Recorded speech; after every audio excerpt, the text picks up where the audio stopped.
Welcome to the Caribbean Cricket Podcast, your one-stop shop for all things West Indies cricket. By the fans, for the fans.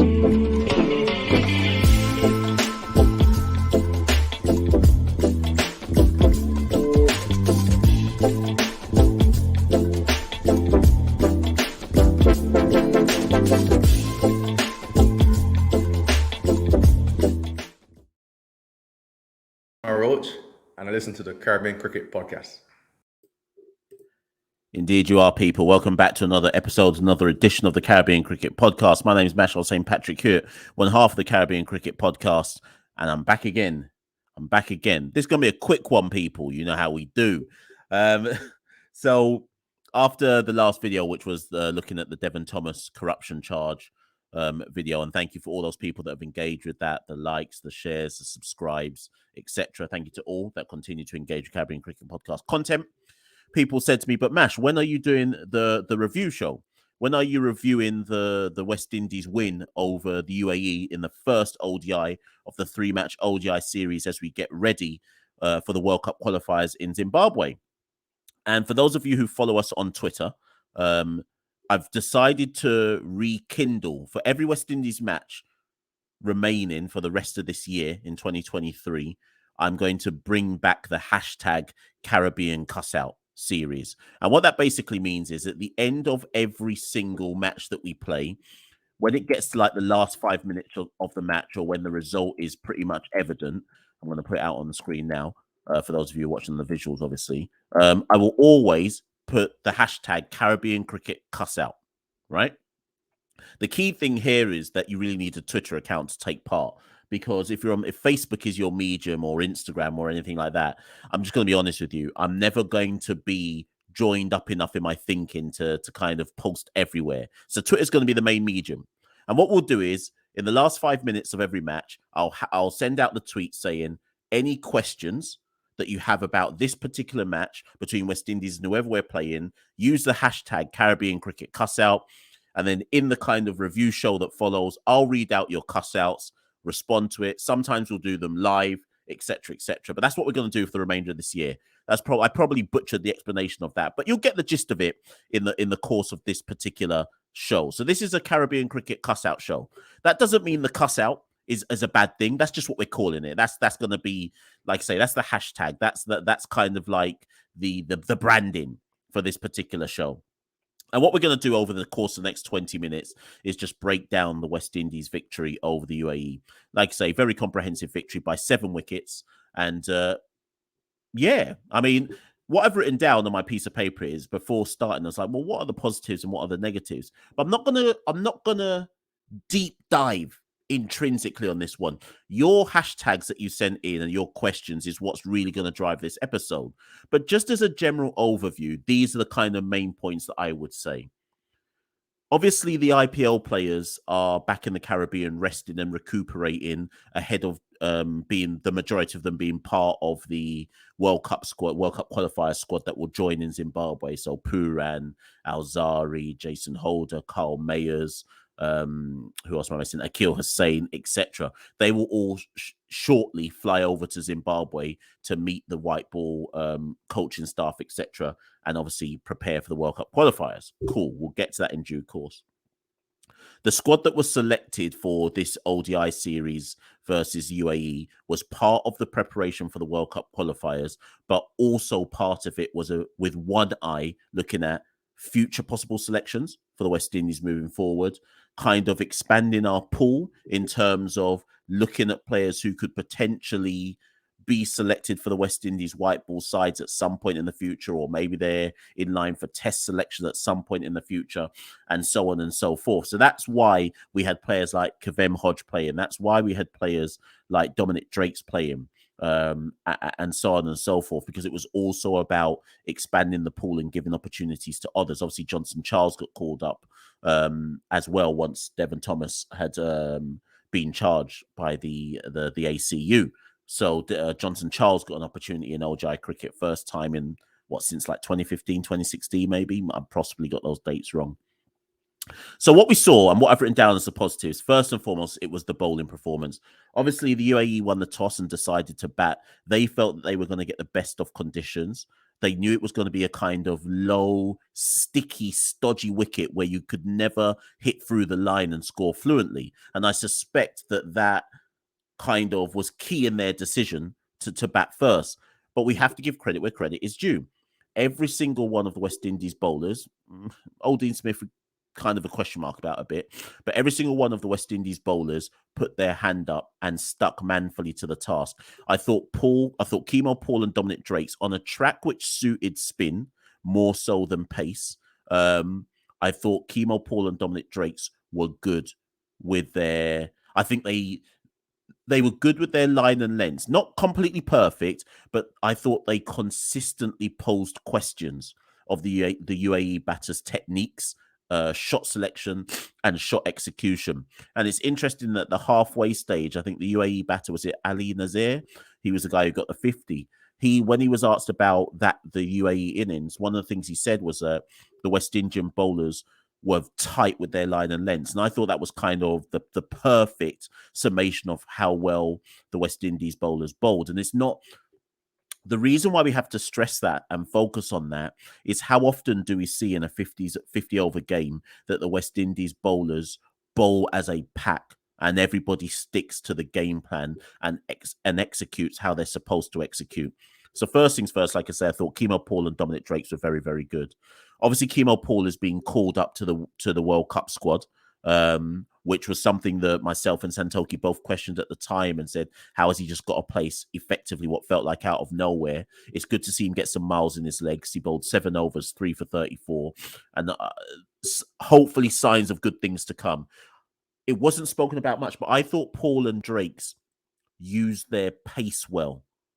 I say pace as if they're express pace. Obviously, they're not. But I thought they varied their pace quite well. I think at times they surprised the UAE batters with how quick they got it through the air. And at times they took pace off the ball, which also deceived the UAE batters. So I thought Paul and Drakes were very good with their variations. And then most importantly of all, they were then backed up by the spinners. Obviously, Kavem Hodge, possibly his selection was due to the fact that he offers a bit of an all-round contribution, 6 overs, none for 28.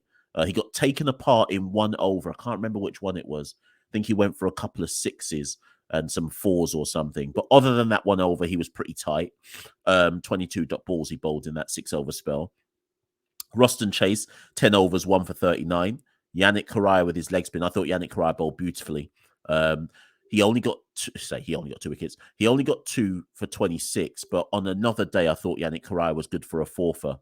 That's how good I thought he actually bowled. And again, I say this because Yannick Correa has come under some scrutiny as to how he keeps getting selected in all formats of the game for West Indies. But ultimately, if Yannick Correa is being selected as a leg spinner, we've just got to give him as many opportunities as we possibly can. Because if we want him to be the premier leg spinner at the moment in West Indies cricket, then he's got to get these opportunities. And I thought he bowled very well. 7 overs, 1 maiden, 2 for 26 at an economy of 3.71. Now, Old Dean Smith, I don't know if you lot can detect it in my voice, by the way, I've got a cold, which is why I wasn't going to record this initially. So apologies, people. But Old Dean Smith as well. 8 overs, 2 for 40. He was obviously the most expensive of the West Indian bowlers. There was a lot of remarks about Old Dean Smith bowling a heavy ball. I put out a tweet saying, what do we actually mean, though, when we say that Old Dean Smith bowls a heavy ball? Get in the comments below. Because I think we all understand what the commentators say when they say, oh, Old Dean Smith bowls a heavy ball.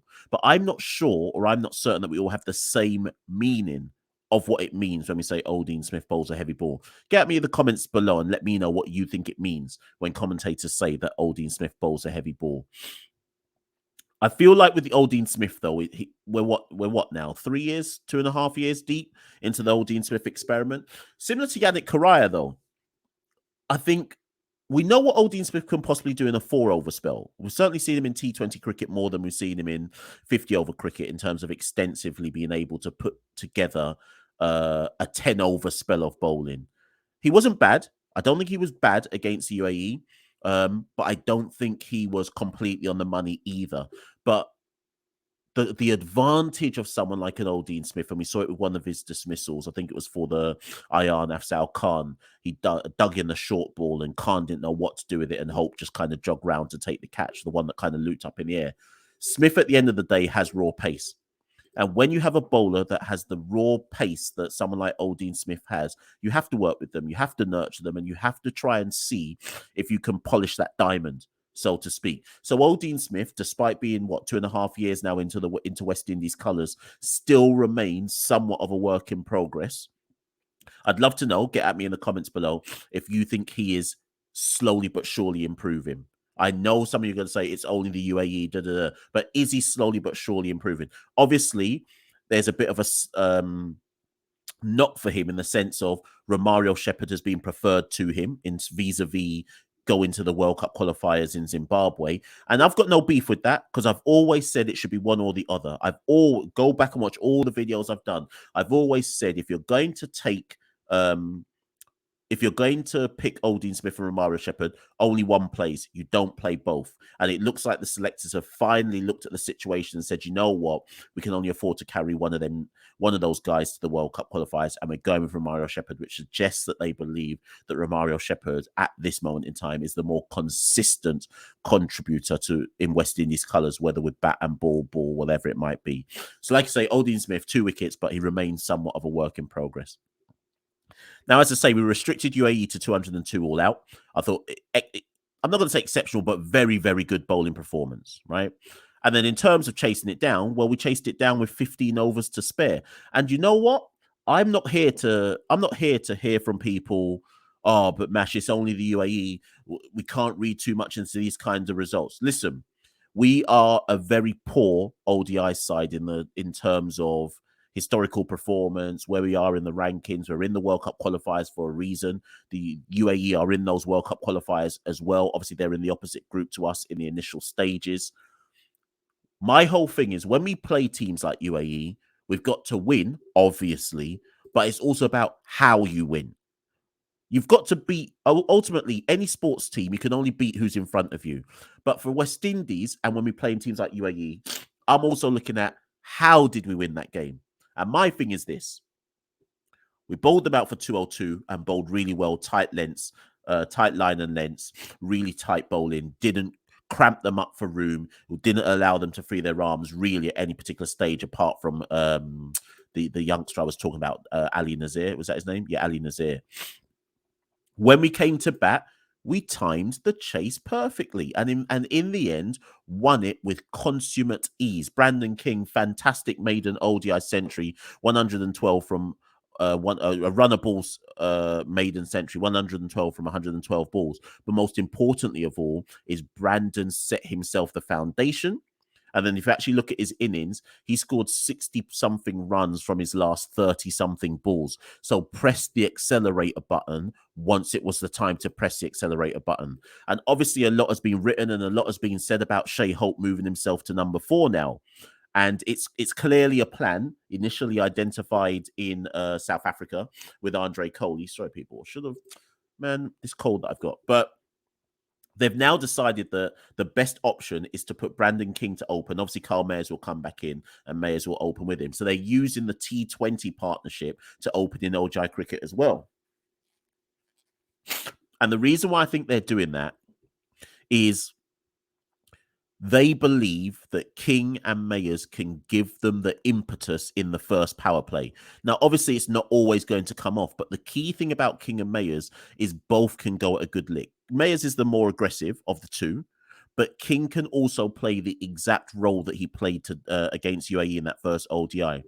Beds himself in, anchors initially, then goes hard because he's got the game to expand. We've seen what Brandon King has done in CPL over the however many last few years. Talawars last year, Amazon Warriors in 2019, right?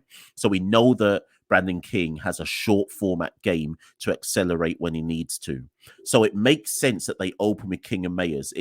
It's more in fitting with the modern day approach to ODI cricket. When they then have Brooks and Hope coming at 3 and 4, and yes, I know Casey Carty came at 4 in this particular game, but when you have Brooks and Hope then coming at 3 and 4, the belief will be that Brooks and Hope Yes, they bat us at a slower lick, but Brooks and Hope have the better game to manipulate that kind of stodgy part of a 50-over innings where West Indies tend to get bogged down, facing a lot of spin, can't rotate strike, etc. They will believe that Brooks at 3 and Hope at 4 have the better game, all-round game, to play spin in the middle overs and just rotate strike and go at 3, 4, 5 runs and over and steadily work our way back into the game to build up to the final crescendo where you have your Nicholas Purans, your Rovman Powells, etc. to come in at 5 and 6 and so on, Romario Shepherd at 8 and so on and so forth, right? That's the game plan. And to be fair, it makes sense. Obviously, we know what Shai Hope has done. Shai Hope has built his ODI career on opening, generally speaking, going at a subpar run rate, but let's say low 80s. And we know he's got X number of ODI centuries. Is it 13 he's got at the moment? He's got an average over 50. So we know Shai Hope's story. We know that he is a world-class batter in the West Indian context in ODI cricket. But if they have established and worked out that it is better for the team for Hope to come at 4, so be it. And we saw in South Africa with, I think, the 1-2-8 they hit in that first ODI, the ODI that we won in South Africa, that it shouldn't hinder Shai Hope to come at 4. And Shai will play the innings that is required when he comes at number 4. Maybe it's an innings where he needs to accelerate. Maybe it's an innings where he needs to rebuild the innings because of early wickets falling. Either way, because he's used to opening, he should be fine. So, all things considered, fantastic win for the West Indies. We won, but we won well. And that's all any West Indian supporter can ask for.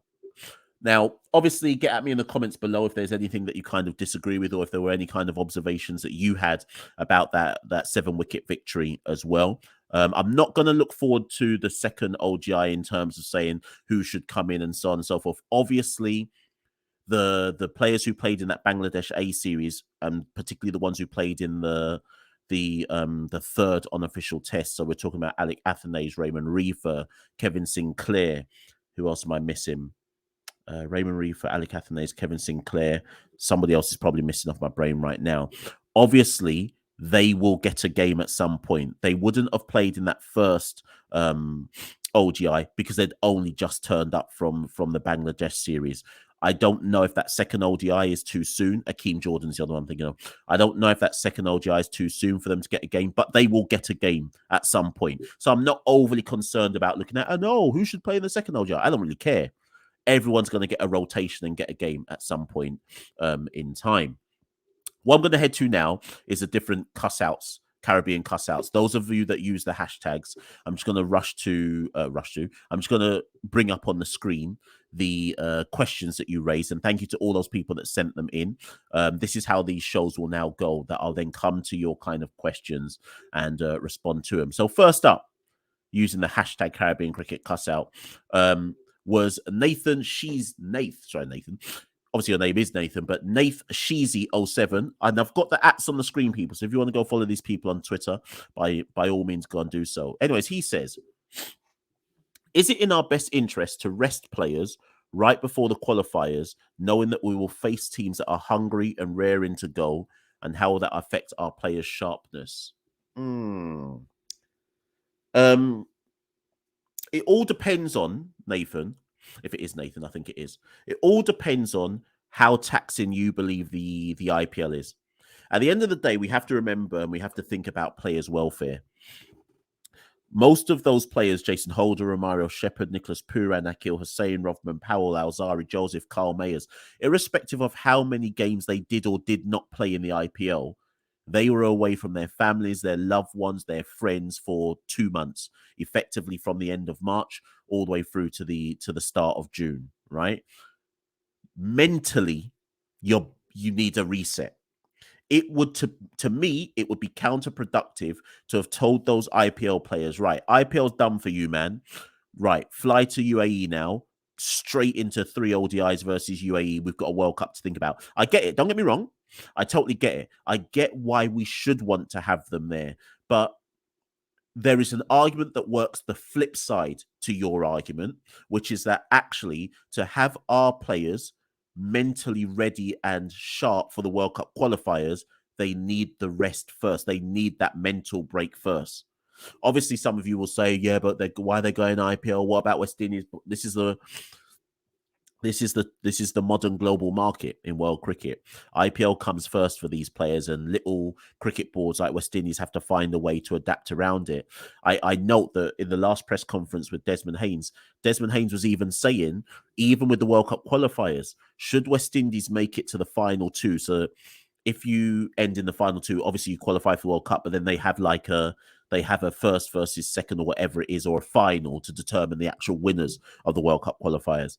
Desmond Haynes said in the press conference, based on who is selected for the test match squad, some of those players won't even, if West Indies have already qualified, he basically said some of them will have to fly early and go to the Caribbean and miss that final, if they make it there, of the World Cup qualifiers, because them preparing for the India Test series would take priority. So imagine, for example, West Indies get to the final two and the final of the World Cup qualifiers. Jason Holder would miss it. Alzari Joseph would miss it. Carl Mayers would miss it. Ruston Chase would miss it. I'm just picking people who I would expect to be called up to the test squad, right? So we'd be quote unquote weakened for the final of the World Cup qualifiers if we even made it there. So I say that point to kind of make the point about, listen, the global cricket fixture list these days, whether leagues or international cricket, is so chocker that we have to bear in mind that these players need to have a rest mentally, physically, emotionally, all of that, if we expect them to perform at their optimum. Thank you for the question, though. At M. Harris, Mohammed, I believe it is. M. Harris 54 says, what's your opinions on Sammy's first game as a coach? Can't read too much into it, ultimately. Obviously, the TV pictures showed us he's got his diary. That's nothing new. If anybody thought that Sammy was doing that for show, that's nothing new from Darren Sammy. If you watch CPL last year or even the year before with the Kings, St. Lucia Kings, for example, I saw Sammy with that diary when Andy Flower was head coach of the Kings in 2021. I saw Sammy with the diary, or his notebook, I should say, last year, 2022, when he was the head coach of the Kings in 2022 with Floyd Reefer as his assistant. So that's obviously Darren Sammy's thing. He likes to write notes on the go. All we can tell from the TV pictures, though, was that throughout the match, he was in keen conversation with Floyd Reefer, James Franklin. Then we saw Hoops later on. Jimmy Adams is down there as well as director of cricket to support and bed Sammy in his first international series as head coach. If you know anything about Darren Sammy, though, is as much as people want to believe that Darren Sammy's this jovial West Indian character, which I'm sure he is in his personal life, Darren Sammy is a very serious guy. Darren Sammy is somebody who won't leave any kind of stone unturned. He will have close attention to detail, and I think it's quite significant. Darren Sammy could have gone for anybody as his backroom staff. I think it's quite significant they went Floyd Reefer, who obviously, based on Reefer being his assistant at the St. Lucia Kings, they have a good working relationship. Cole Hooper called man in Australia and said, come through. Hoop said, yeah, I'm coming. James Franklin, Kiwi man, former head coach of Durham, Sammy went for him. So it's interesting. It's an eclectic mix, and in terms of his inner sanctum as West Indies head coach. So I think this all speaks to me to Darren Sammy's attention to detail, and so on and so forth. But like I say, overall, in terms of West Indies won, and they won ruthlessly. They won at a canter. Tick for Darren Sammy. That's why I say tick for Darren Sammy. But let's continue to monitor. Rome wasn't built in a day. We continue to monitor it. I liked, actually, something that you haven't put in your question, but I think should bear mentioning. I thought Hope captained well. I thought Hope used his bowl as well. Apart from when he brought Kavem Hodge back in the last 7 overs or something. Brought Kavem Hodge back to bowl some left arm. It weren't even spin. Let's call it left arm slow bowling. And that's the over where Kavem got carted around. That was the only real mistake I thought that was made throughout the match. So, like I say, we continue to monitor and observe how this Hope-Sammy partnership works. Cricket on Screen says, do you think Dominic Drakes will be in the India series considering yesterday's performance? I'm going to presume Cricket on Screen. Cricket on Screen's Tashan, isn't it? But anyways, I'm going to presume that you're talking about the white ball series, and my answer to that question is yes. Dominic Drakes has huge potential and upside. He's like Chemo Paul in that I feel that injuries have restricted the amount of internationals that both Chemo and Dominic Drake should have played by now. Left arm seam bowling. I think Dominic Drakes has the ability to bowl variations, cutters, off pace, quicker balls. He's got the obviously the movement that comes with his left arm seam back into the bowler. I think there is a lot of real raw, not even raw. I wouldn't call it raw with Dominic Drakes. I think Dominic Drakes is a very talented cricketer, and I think we've not even touched the surface of what Dominic Drakes is capable of. Like I say, in the first ODI, what was his returns? He bowled. Where are we? He bowled 9 overs, 2 for 29, economy 3.22, 42 dot balls in that 9 over spell. I would like to see Dominic Drakes get involved. I think it's good to have a left arm seamer in any squad that you've got. And if they have no intention of picking Sheldon Cottrell, and obviously Obed McCoy has his injury issues, if he's not going to play 50 over cricket, then yes, I think Dominic Drakes will be in the India ODI series. I would expect him to be there as a left arm seam option. Prad93 says, in your opinion, in the perfect world, what is our best ODI bowling lineup for the Qualifiers World Cup, assuming all players are fit and available for selection?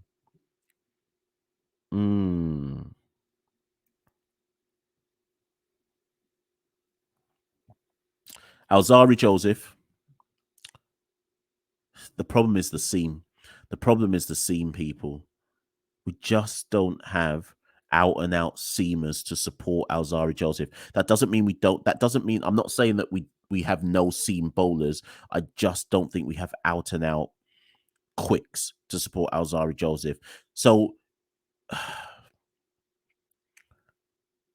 I'm surprised, Prad, that they didn't select Sheldon Cottrell for his experience and his left arm seam option for the World Cup qualifiers. So that notwithstanding, Holder's always going to get in, whether he should or whether he shouldn't. He's always going to get in. So it's what? So it's I'm calling 5 bowlers: Alzari Joseph, Jason Holder, Akil Hussain. That's 3. Fam. Bowling's going to be our issue, isn't it? Akil Hussain, Romario Shepherd. Oh my gosh. Basically, the fact that I'm struggling, if you ever wanted reasoning as to how Chemo Paul has worked his way back in without much cricket behind him, it's the fact that I can't give you 5 bowlers. It's the fact that I can't give you 5 solid bowlers where I can say, yeah, they're the ones that can bowl us to qualifying for the World Cup. That doesn't mean we don't have good bowlers. I'm just saying I can't pick you a 5-man bowling attack where I'm saying, yeah, they're the guys. Or in fact, I can only pick 2: Alzari Joseph and Akil Hussain. After that, you tell me who are the next 3 after that. Actually, people, get at me in the comments below. Who are the next 3 bowlers you would pick in a 5-man attack? Obviously, you've got some, you can have like a Roston Chase bowling some overs, because obviously 5, if you only have 5 bowlers, you're asking them to all bowl 10. So you'd have somebody else in there as like a batting, bowling all-rounder. But who are your 5 bowlers, people? You lot get in the comments below and respond to Prad's question. Who would be your 5? Simon Elaine says, are international coaching certificates overrated? Yes. How about that? Yes. All of this big chat and wasted energy that people have been going on and on about, Sammy's only got level 2, Sammy's only got level 2. My whole thing is this. I don't care what level Sammy's got. Can he communicate? Can he foster a mentality amongst a squad of cricketers that has them believing they are better than the sum of their parts? Can he create an energy within the squad that means that he gets that 1% marginal gain? West Indies are never going to be world class in ODI cricket. And if we are, it's not going to happen in my lifetime, more than likely. But we can get 1% marginal gains. We can be better than the sum of their parts. Is the only way to do that with somebody who's got a level 3 or level 4 coaching qualification? No. Because coaching's about more than what your piece of paper says. Yes, it means you've got a certification, but it doesn't mean that you're the best communicator. Otherwise, that's in fact, that's like saying, because some people have also said, oh, Sammy's not going to be a good coach because he wasn't a great cricketer. Like that matters either. Listen, has Sammy got an understanding of the fundamentals of cricket? Yes. Has he already got experience of being a head coach? Yes, for both the St. Lucia Kings and Zalmi.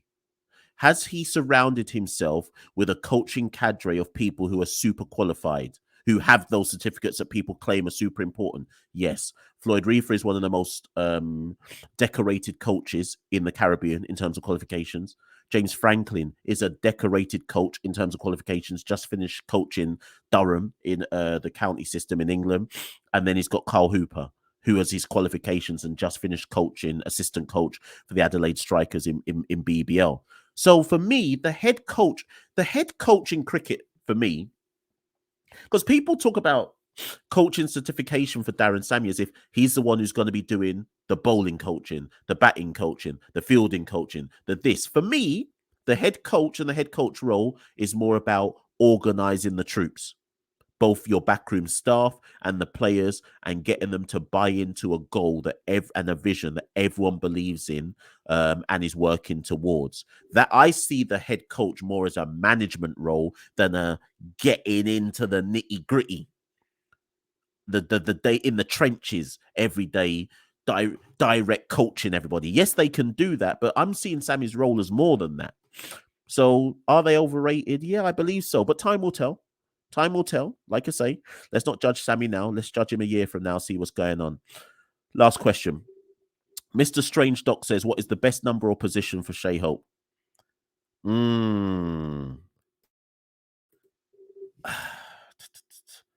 I think we got to see the sample size with this new move for Shai to come in the middle order. We can't say that just because Shai has got a record, an average over 50, which has largely been which has largely manifested from him batting at number one and being the anchor and allowing everybody else in the West Indies team to bat around him. Everyone will naturally say, well, obviously that's the best position for Shai Hope. But now we're going to get a new sample size from Shai Hope batting at number 4 and trying to manipulate the difficult middle overs and rotating strike and so on and so forth, when traditionally West Indies get bogged down. So let's wait for us to get a proper sample size of Shai Hope's performance at number 4 and then work out where his best position might be for the West Indies team. Shai Hope's best position may well be to open, but based on the construction of the West Indies squad, his best position may be to be at number 4 or in the middle order to get the best out of the remaining players. We've seen number 1 or opening may be the best for Shai, but that may not be the best for the team. So the best position for Shai Hope is what's best for the West Indies team. And if that means going into the middle order, so be it. So I don't think we can answer that question yet. I think we need to wait for the sample size and then we can return to this argument. Shai himself, though, said the other day that he feels his game is evolving now and that he's starting to, did he say learn? I'm paraphrasing. Learn how to add a bit more aggressive touches to his ODI game. I think that is easier for Shai batting in the middle order because it's going to put him in different situations to open in the innings. But like I say, we shall see. Let's wait for the sample size. Listen, people, that's the return of the Caribbean Cricket Cuss Out. And do you know what? I said Caribbean Cricket Cuss Out. Was it actually Caribbean Cricket Cuss Out? Or was it Caribbean Cuss Out? I'm a fool, you know. I think it's Caribbean Cuss Out. So people, going forward, like I say, after each game that West Indies play, I'm going to try and make this go as long as we possibly can throughout the year. Send in your hashtags when a match is coming to its end. I've said it's hashtag Caribbean Cricket Cuss Out. I lied. It's actually hashtag Caribbean Cuss Out, but I may change it. I may change it to Caribbean Cricket Cuss Out. That makes more sense. So as each match comes to an end, and we'll try again tomorrow, people, as the second ODI comes to an end, hashtag us at Carib Cricket on Twitter and Instagram. Make sure you use the hashtag. So send us a message on on Twitter and Instagram at Carib Cricket. Include the hashtag Caribbean Cuss Out with your reflections, your questions on the game, and then we will record a review of the match and bring up your questions, respond to them, and so on and so forth. Thank you for bearing me with this episode, people. I got a mad cold going on, but the people said, please do the content. I came off my deathbed to do the content all the same. I've been Machel St. Patrick Hewitt, one half of the Caribbean Cricket Podcast. That's been the Caribbean Cricket Cuss Out. Thank you and good night. We rule the cricket world. Now the rule seems coming. Welcome to the Caribbean Cricket Podcast, your one-stop shop for all things West Indies cricket. By the fans, for the fans.